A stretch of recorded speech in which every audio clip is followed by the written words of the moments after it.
di dalam kebenaran. Hari ini saya akan berbicara tentang yang tidak terlihat. Karena seringkali kita sibuk dengan hal-hal yang terlihat sampai kita lupa yang tidak terlihat ini kita abaikan. Justru yang tidak terlihat ini akan menentukan apa yang orang lihat dari sesuatu. Jadi segala sesuatu yang tidak nampak, yang kita abaikan, justru itu yang akan membuat segala sesuatu terlihat bagi kita. Kolose pasal 2 ayat 6 dan ayat yang ke-7. Firman Tuhan berkata, kamu telah menerima Kristus Yesus Tuhan kita. Karena itu hendaklah hidupmu tetap di dalam Dia. Kamu telah menerima Yesus Kristus. Saya saudara, kita sudah menerima Yesus Kristus. Tetapi selanjutnya Alkitab katakan, karena itu hendaklah. Kita sudah terima Yesus, kita sudah terima Kristus. Saudara ada dalam ruangan ini, kita ada dalam gereja ini, menandakan bahwa kita telah menerima Yesus. Kristen, orang gereja, KTP-nya Kristen, padahal sudah menerima Yesus. Tapi persoalannya apakah sampai di situ? Alkitab katakan, karena itu hendaklah hidupmu tetap di dalam Dia. Ada banyak kali umat Tuhan tidak tinggal tetap di dalam Tuhan. Terima Yesus. Adakah orang terima Yesus terus masih hidupnya tidak karuan mampu-mampukan? Ada. Orang gereja. Adakah orang gereja terima Yesus terus main judi? Ada. Adakah orang gereja bilang terima Yesus tapi suka berzina? Ada. Ada bilangnya orang gereja terima Yesus tapi kawin cerai? Ada. Dan sekarang saudara, kawin cerai adalah hal yang biasa bagi kalangan gereja.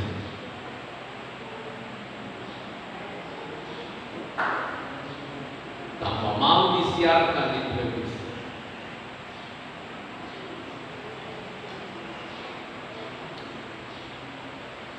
Firman Tuhan kata hanya maut yang dapat memisahkan seorang suami dan istri. Tidak ada yang lain. Orang tua tidak bisa.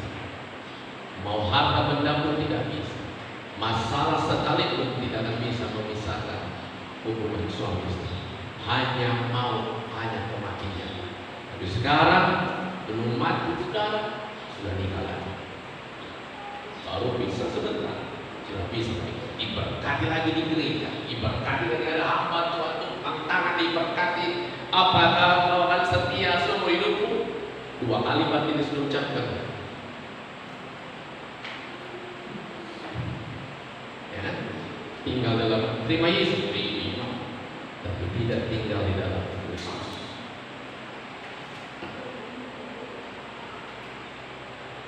Ada orang sudah terima Kristus tapi menggelapkan uang banyak. Sudah terima Kristus tapi membungakan uang banyak.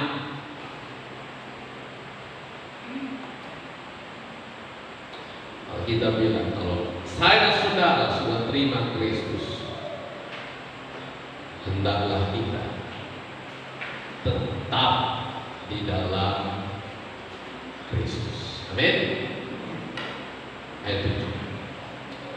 hendaklah kamu berakal.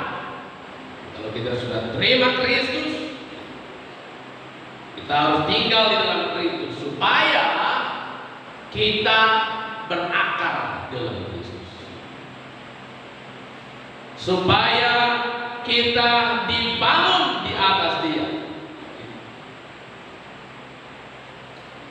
supaya bertambah teguh iman kita, dan yang terakhir yang keempat, supaya hati kita melimpah.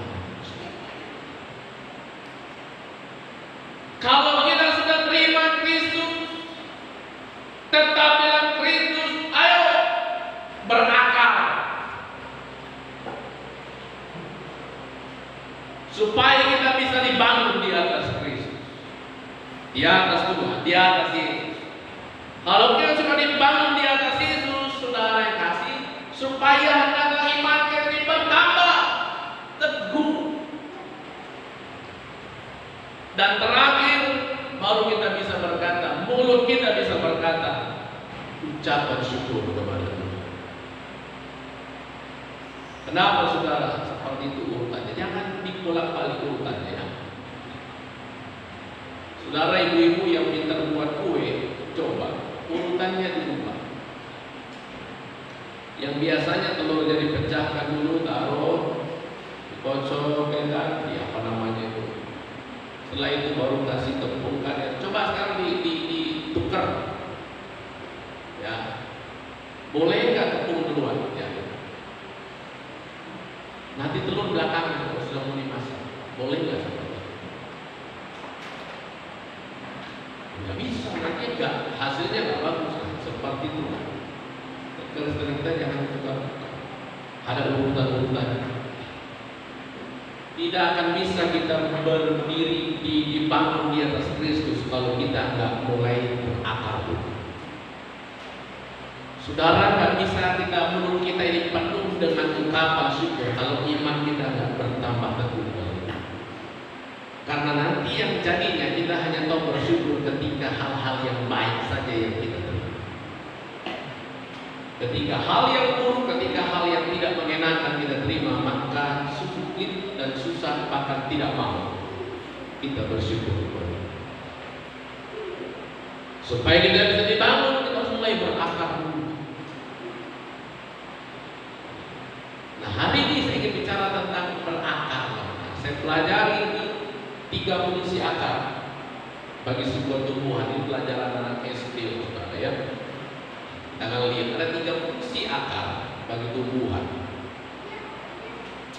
Fungsi akar yang pertama adalah untuk menahan dan menopang agar tumbuhan itu tetap berdiri kokoh dan kuat. Fungsi akar yang pertama adalah untuk menopang berdirinya sebuah tumbuhan supaya kuat, supaya kokoh. Kenapa Tuhan pakai ilustrasi mulai dari awal, bahkan dalam kitab Mazmur, dalam kitab Injil sampai kepada Rasul Paulus, lebih banyak tentang tumbuh-tumbuhan. Dan bahkan yang kita baca hari ini, untuk kita bisa dibangun di atas Kristus, kita harus mulai dari berakar. Saya dan saudara, kita nggak akan tetap kuat kokoh kalau akar kita ini nggak kuat. Saudara nggak bisa nyanyi seperti lagu yang tadi. Ku kan berdiri di tengah badai dengan kekuatan yang Kau berikan. Saudara nggak akan bisa nyanyi itu, saudara. Saudara kalau mengalami yang hal semacam itu, kira-kira masih bisa berdiri nggak? Kalau nggak punya akar yang kuat. Nyanyi bisa, bisa ternyata. Semua kita dalam ruangan bisa nyanyikan pujian itu. Tapi begitu kita keluar dari ruangan, ketika badai itu datang, pertanyaan saya, masih kita bisa berdiri? Ketika masalah bertubi-tubi datang, saudara, pertanyaan saya, apa kita masih bisa berdiri? Atau kita mulai nyerah dan berkata, dah cukup, saya nggak bisa bilang Tuhan, Yesus lagi. Tuh masalah yang saya hadapi tidak pernah berhenti. Setiap hari ada masalah, setiap hari ada masalah, dan masalah saya tidak pernah berhenti.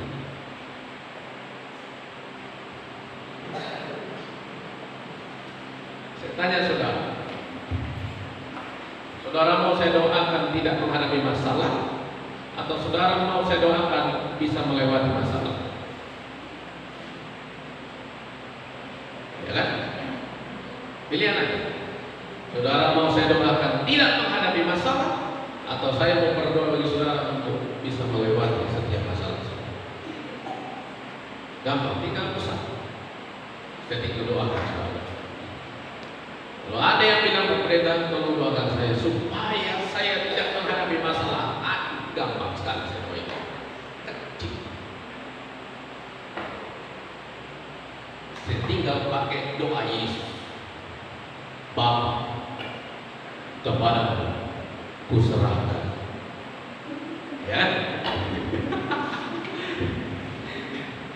Saudara selama masih hidup, saudara ada masalah. Nah, soalannya, kalau mau tidak mau menghadapi masalah, ya doa kita pakai doa Tuhan Yesus. Bapa, kepadamu kuserahkan. Saudara mau sambung apa di sini? Ya. Jadi selama saudara hidup kita akan hadapi masalah. Kalau begitu, berdoalah supaya kita bisa melewati masalah. Amin. Selama kita hidup, kita akan menghadapi berbagai masalah, persoalan. Bisakah kita berdiri kokoh? Bisakah kita berdiri kuat?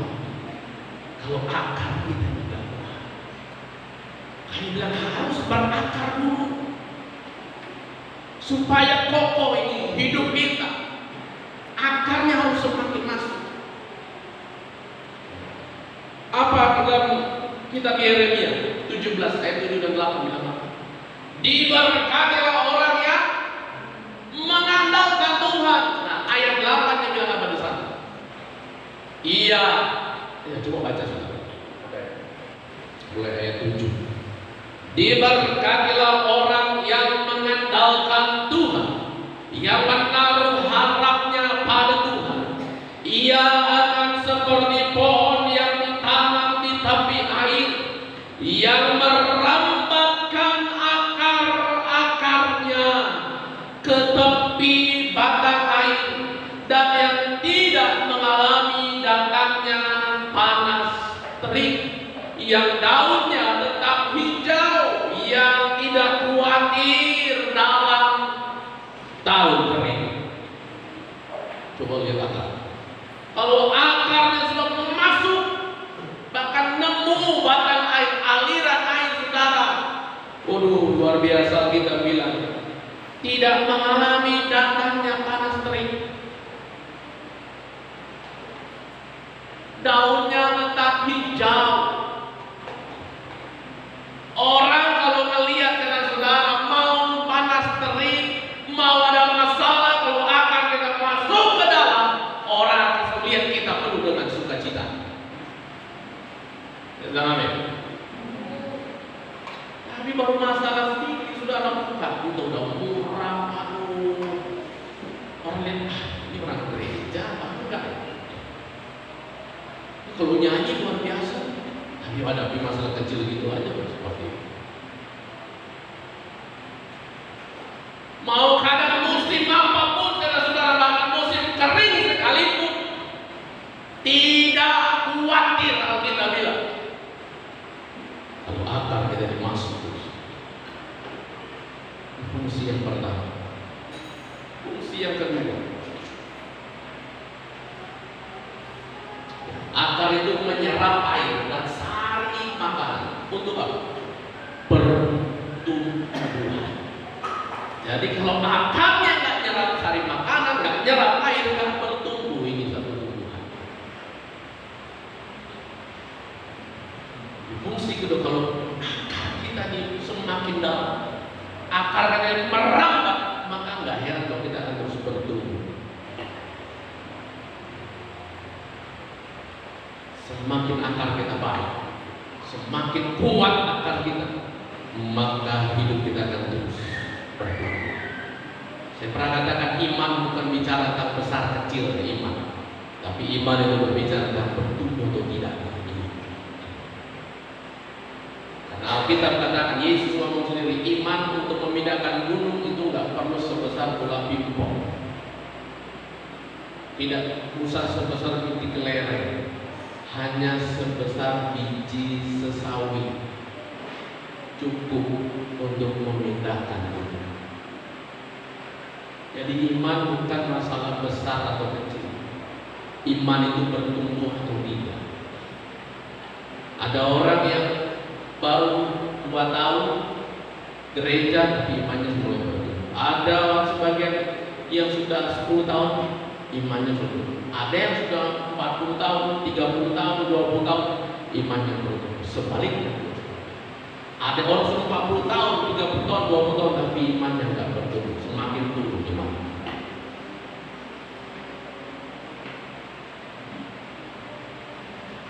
Supaya semakin bertumbuh, akar kita harus semakin masuk. Pohon korma saudara ditanam itu butuh sekitar 6 sampai 7 tahun baru dia bisa berbuah. Proses penanamannya pun cukup unik pohon korma. Kalau di Timur Tengah ya, di daerah yang susah air seperti kita di Indonesia, sudah banyak orang tanam pohon korma yang gampang karena tidak terlalu susah air. Tapi bagaimana kalau tanam di daerah yang gersang, airnya susah? Gali lubang, masukkan biji korma, tutup dengan batu. Sebelum dia keluar, dia harus turun dulu sampai betul-betul akarnya ketemu dengan air. Kalau sudah ketemu air yang paling dalam, baru mulai dia akan memecah lewat celah-celah batu yang menutupi bijinya, baru dia keluar. Dan itu prosesnya bisa sampai 6, 7 sampai 8 tahun baru berbuah. Kalau sudah berbuah tidak berhenti berbuah. Kenapa? Karena akarnya sudah ketemu sama air, ketemu sama sari makanan. Ya udah.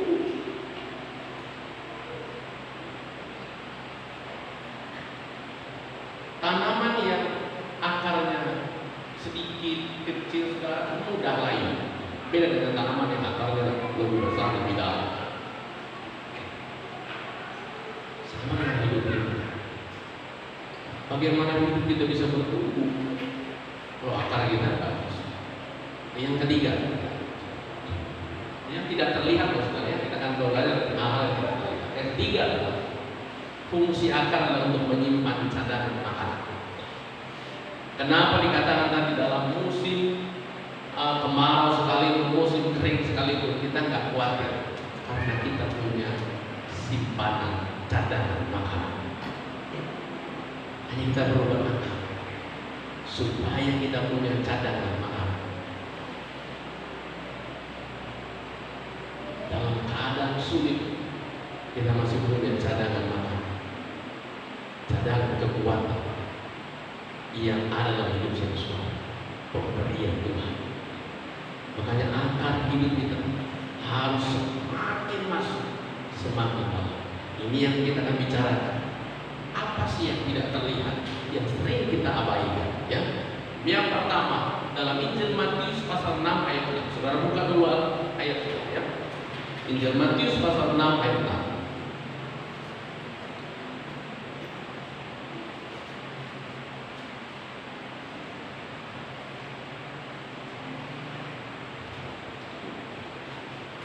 Matius pasal 6 ayat 6 begini. Tetapi jika engkau berdoa, masuklah ke dalam kamarmu, tutuplah pintu, dan berdoalah kepada Bapamu yang ada di tempat tersembunyi. Maka Bapamu yang melihat yang tersembunyi akan membalasnya kepadamu. Ini yang pertama. Hal yang tersembunyi yang mungkin sering maaf saya katakan kita abaikan. Doa. Doa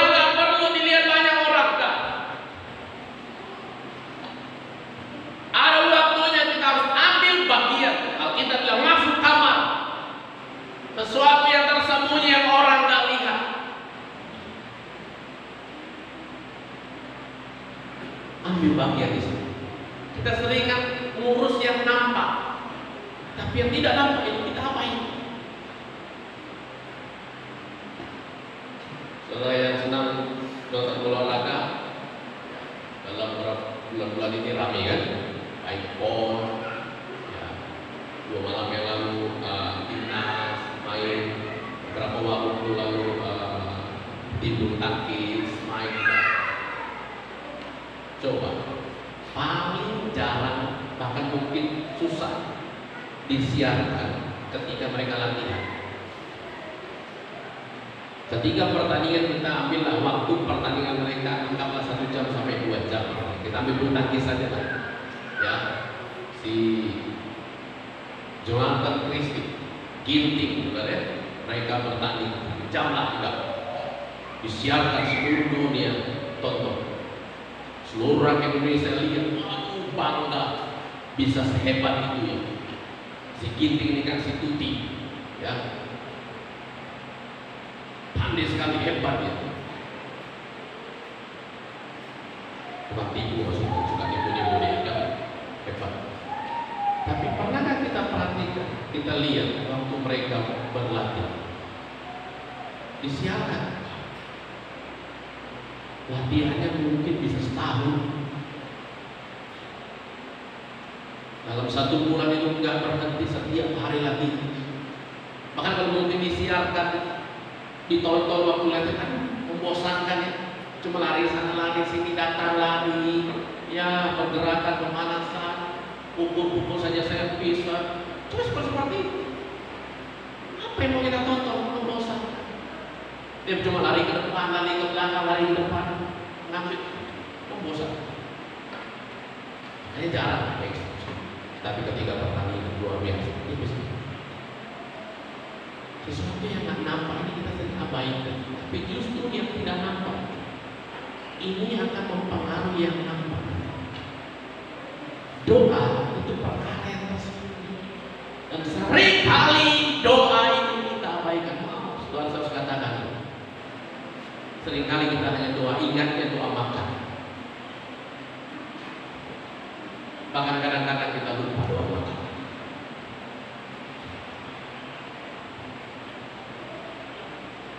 Saking mungkin mau buru-buru waktunya, atau memang lapar sudah, seringkali kita lupa. Saya punya teman hamba Tuhan di daerah Bontang. Dia kalau berdoa makan luar biasa.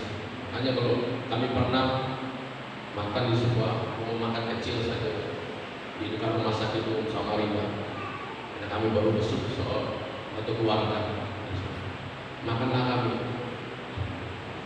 Entah kenapa, kami udah tahu dia berdoa, tapi keceplosan satu teman yang lain.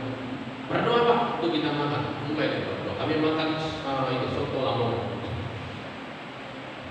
Kecil dan warna kecil luar biasa. Bapa di dalam surga, hari ini kami diperhadapkan dengan makanan soto Lamongan.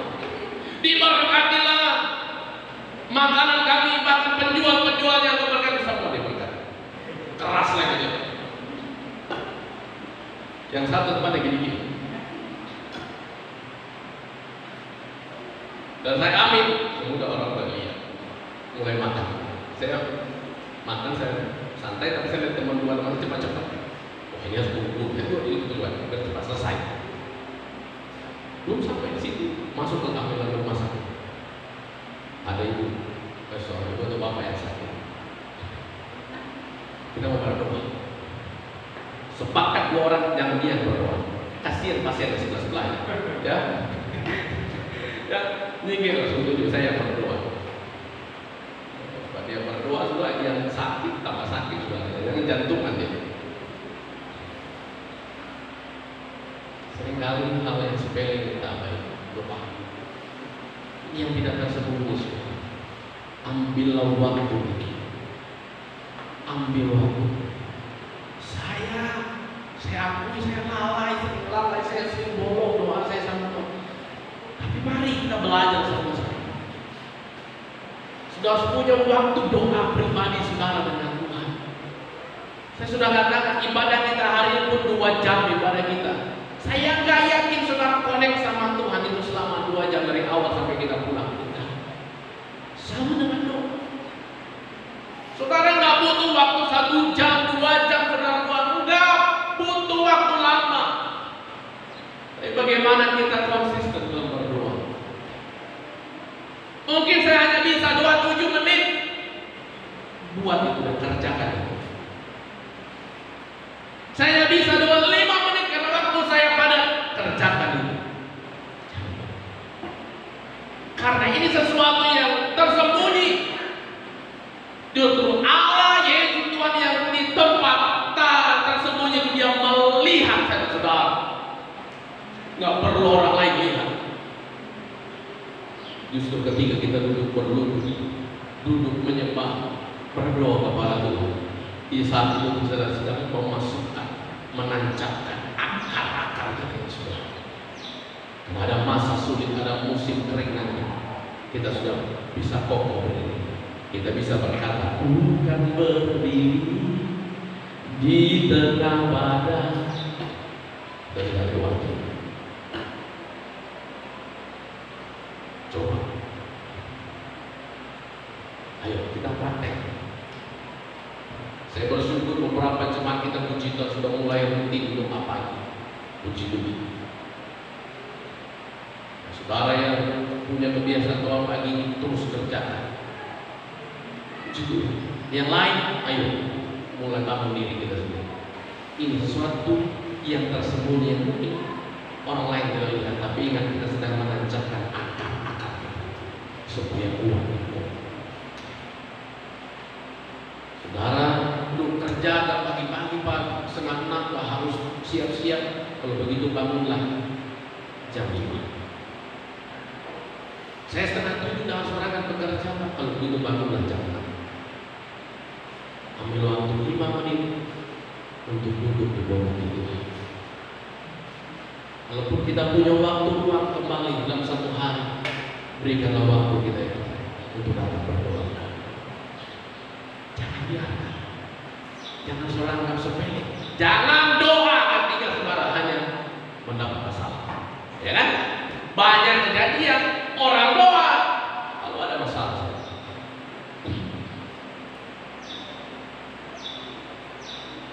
Gak ada lapar langsung makan. Harus diolah dulu bahan makanan. Gak nunggu lapar kan? Saudara ibu-ibu masak apa nunggu lapar dulu? Enggak. Untuk makan siang ibu udah masak mulai jam 10 contoh. Apa sudah lapar jam 10? Belum. Tapi sudah diolah. Supaya ketika jam 12 lapar sudah tersedia. Kita kan bukan restoran siap saji. Ya kan? Semua instan sama Tuhan lah, itu semua dalam proses. Ada banyak kita tunggu ada masalah, nangis dapat Tuhan tolong. Begitu senang lupa sama Tuhan. Ketika ada masalah, air mata nggak bisa ditahan air matanya bilang sama Tuhan, Tuhan tolong. Begitu tidak ada masalah, begitu tenang-tenang saja lupa. Doa sih saya tapi ya ingat ini sesuatu yang tersembunyi. Yang kedua adalah Injil Matius pasal 6 ayat 8. Tinggal saudara turun saja ayat 8. Jadi janganlah kamu seperti mereka, karena Bapa mau mengetahui apa yang kamu perlukan sebelum. Matius 6 ayat 8. Jadi janganlah kamu seperti mereka, karena Bapamu mengetahui apa yang kamu perlukan sebelum kamu memintanya. Ayat yang selanjutnya ayat 16. Dan apabila kamu berpuasa, janganlah muram mukamu seperti orang munafik. Ya, mereka mengubah air mukanya supaya orang melihat bahwa mereka sedang berpuasa. Aku berkata kepadamu, sesungguhnya mereka sudah mendapat upahnya. Tetapi apabila kau berpuasa, minyakilah kepalamu dan cucilah mukamu, supaya jangan dilihat oleh orang bahwa engkau sedang berpuasa.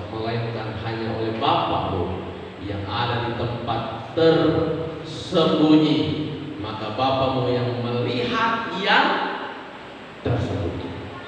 Berpuasa. Salah satu yang menguatkan akar kita adalah puasa. Pemerintah puasa orang Kristen itu gimana sih?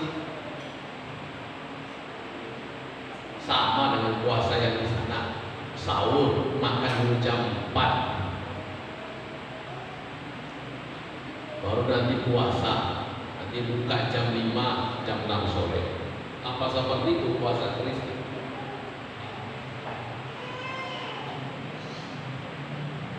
Saya nggak mau pakai hal seperti ini. Puasa bukan masalah waktu tidak makan dan tidak minum. Ya. Puasa bukan masalah waktunya saudara tidak makan dan tidak minum. Jangan banyak kita hanya berdebat waktunya berapa lama sih berpuasa. Sekarang yang saya mau sampaikan, puasa saudara isi dengan apa? Apa yang saudara kerjakan saat puasa? Kalau mau mengambil puasa, di saat itu kita sedang melatih. Ya. Kita doa nggak di situ? Kita baca firman nggak di situ? Kita memuji Tuhan nggak di situ? Apa yang kita isi ketika kita puasa? Itu yang perlu. Bukan masalah hanya menahan lapar dan menahan haus berapa lama. Saudara, kalau kami jam 9 malam stop, tidak makan, tidak minum, sampai besok siang atau sore, ya, jam 3 sore selesai. Jam 3 sore kami sudah buka puasa. Tapi apa yang kita isi di saat kita puasa? Cuma nongkrong-nongkrong, duduk, tidur-tiduran, apa? Atau kita isi dengan doa, baca firman, nyembah. Pas saya kerja, apakah dari jam 7 sampai jam 2 sebelum kau buka itu kau kerja terus tidak ada waktu istirahat? Kalau ada waktu istirahat, sempatkan untuk membaca firman, sempatkan untuk kau berdoa, sempatkan kau untuk memuji Tuhan.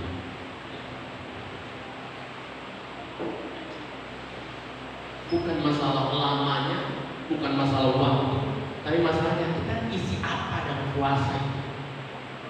Kalau kita cuma tahan lapar, saudara, bukan puasa, diet.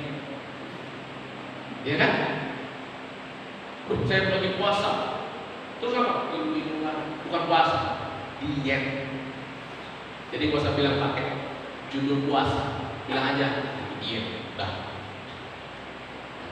Yang ketiga, 1 Timotius pasal 5 ayat 23.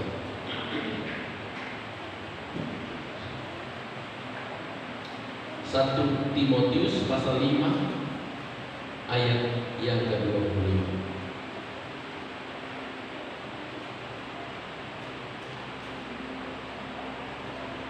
Demikian pun perbuatan baik itu segera nyata, dan kalau tidak demikian, ia tidak dapat terus tinggal tersembunyi. Yang ketiga, perbuatan baik. Makanya kita bilang apa? Kalau tangan kanan memberi, tangan kiri jangan sampai kalah. Nggak usah, oh saya baru bantu sana, saya baru buat ini, buat kebaikan. Saudara nggak perlu obat pikir saudara. Saudara perlu nggak usah masukkan berita sana sini. Berbuat saja baik, maka Tuhan akan melihat semuanya. Ini kita sedang menancapkan akar. Tapi itulah saudara, jangan ragu untuk berbuat baik. Kita sedang menancapkan akar-akar. Ini hal-hal yang tersembunyi. Yang keempat, 1 Petrus 3. 1 Petrus 3. Sampai sini sudah mengerti ya? Gitu kan? 1 Petrus 3 ayat 1 sampai 7. Hidup bersama suami istri. Nah, itu judulnya suami istri. Mari kita lihat baik-baik. Demikian juga kamu hai istri-istri, tunduklah kepada suamimu, supaya jika ada di antara mereka yang tidak taat kepada firman, mereka juga tanpa perkataan dimenangkan oleh kelakuan istrinya. Bukan berarti suaminya hidupnya nggak benar, nggak masuk gereja karena istrinya rajin, terus suaminya ikut masuk surga. Salah, jangan salah aja. Jangan mentang-mentang istri saudara nggak apa-apa suaminya nggak ke gereja, terus istrinya rajin ke gereja, nggak apa-apa, nanti saya tarik Pak berita kalau masuk surga dipanggil sama Petrus, saya tarik nanti suami saya. Nggak gitu. Perkataannya gini, kalau istrinya penuh firman, istrinya nggak perlu ngomong, cukup dengan tindakan perilaku istrinya biar suaminya lihat, gitu loh. Menjadi satu kesaksian bagi suaminya, ya kan? Supaya dia dekat sama Allah. Itu maksudnya ya. Dan jika mereka melihat bagaimana murni dan salehnya hidup istri mereka itu kan dilihat. Ayat 3 bilang ini, perhiasanmu, itu wanita, perhiasanmu janganlah secara lahiriah, yaitu dengan mengepal-ngepal rambut. Pak, ke salon nggak boleh dong ini, luruskan rambut nggak bisa ini. Waduh, gimana ini? Terus nanti kita lihat. Memakai perhiasan emas, nah, besok ibu-ibu jangan beli emas. Kenapa kita bilang ini nggak boleh? Atau dengan mengenakan pakaian yang indah-indah, stop beli baju.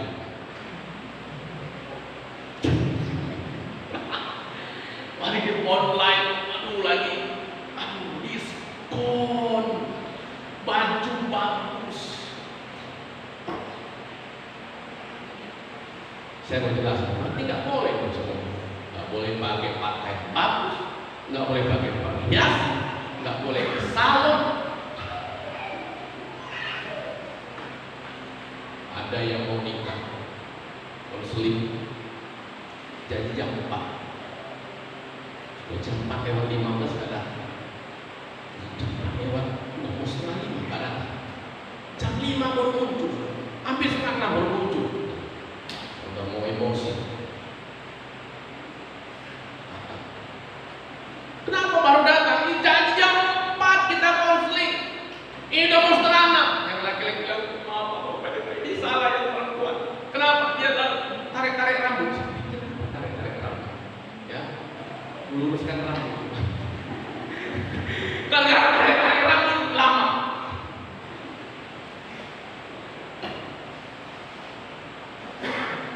Ini yang saya katakan, bukan berarti semua tidak boleh.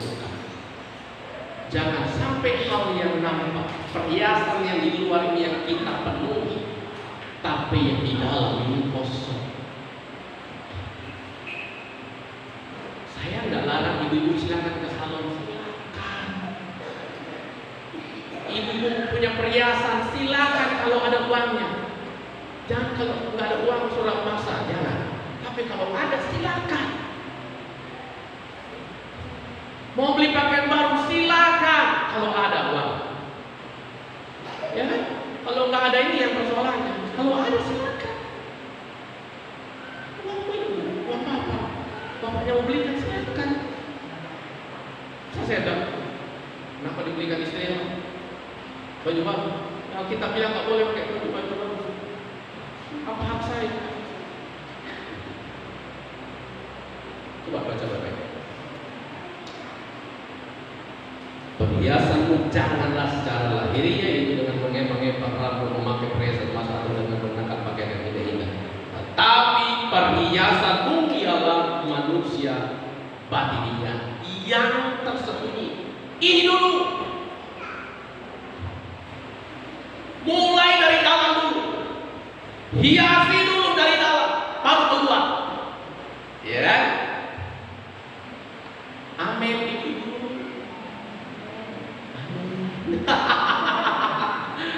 Harus tekan amin ibu-ibu. Aduh, soal ini berat. Kita punya waktu konseling tersendiri ya ibu ya untuk masalah ini ya. Bapak-bapak lain kali ya. Mulai dari dalam. batinnya yang tersembunyi ini. Hiasi dulu. Apa kita bilang? Oke.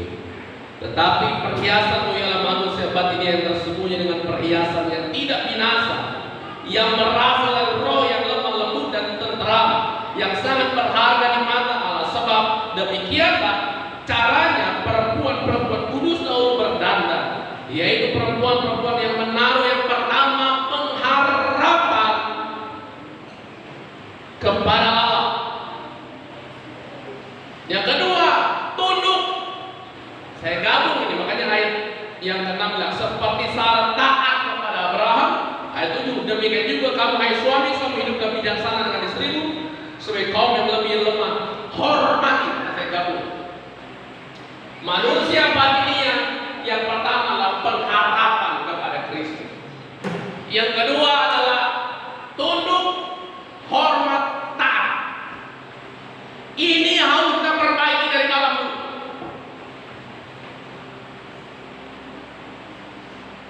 Kalau mulai dari ini kita sudah kerjakan, hiasi di dalam hidup kita, di luar silakan. Amin ibu-ibu, semangat dulu, boleh beli, ya kan? Sudah bilang amin, boleh salam. Tapi harus dimulai dari dalam. Hiasi di dalam dulu, pengharapan kepada Kristus. Seluruh jemaat pengharapan kepada Kristus. Hiasi ini. Ini akar yang tidak orang lihat, tidak nampak, tersembunyi, tapi pengharapan kepada Kristus itu harus mutlak menjadi bagian Kristus. Hormat, tunduk, taat, kita gabung jadi satu, harus menjadi bagian satu.